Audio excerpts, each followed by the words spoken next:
சுட சுட இட்லியில் இந்த சால்னாவை தாராளமாக ஊற்றி பெரட்டி சாப்பிட்டோன்னா எத்தனை இட்லி உள்ளே போகுதுன்னு நமக்கே கணக்கு தெரியாது. கடையிலலாம் சாப்பிட்ற மாதிரி ஒரு சூப்பரான எம்டி சால்னா இட்லி, தோசை, சப்பாத்தி, பூரின்னு எல்லாத்துக்கூடயும் அட்டகாசமாக இருக்கும். எப்படி செய்யறதுன்னு பார்க்கலாமா? ஒரு கைப்பிடி அளவுக்கு தேங்காய், அது கூடவே ஒரு ஸ்பூன் அளவுக்கு சோம்பு, ஒரு 6 போல முந்திரி பருப்பு, ஒரு ஸ்பூன் அளவுக்கு கசகசா, இது எல்லாத்தையும் அரைச்சி பேஸ்ட்டாக எடுத்து வச்சுக்கலாம். குக்கரில் தாராளமாக எண்ணெய் ஊற்றிட்டு ஹோல் ஸ்பைசஸ், அது கூடவே ஒரு ஸ்பூன் அளவுக்கு சோம்பு போட்டுக்கோங்க. கட் பண்ண 3 வெங்காயம், இது கூடவே ஒரு 4 பச்சை மிளகாய், ஒரு கைப்பிடி அளவுக்கு புதினா போட்டுட்டு நல்லா வதக்கிக்கலாம்.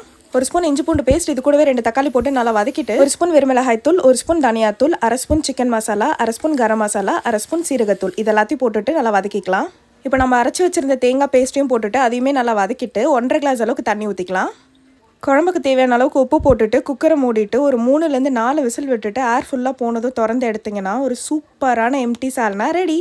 நல்லா சுட சுட பரோட்டாவை பிச்சு போட்டு இந்த சால்னா ஊற்றி சாப்பிட்டிங்கன்னா அட்டகாசமாக இருக்கும். ஸோ கண்டிப்பாக ட்ரை பண்ணுங்கள். அண்ட் மறக்காமல் நம்ம சேனலை சப்ஸ்கிரைப் பண்ணிக்கோங்க. பாய்.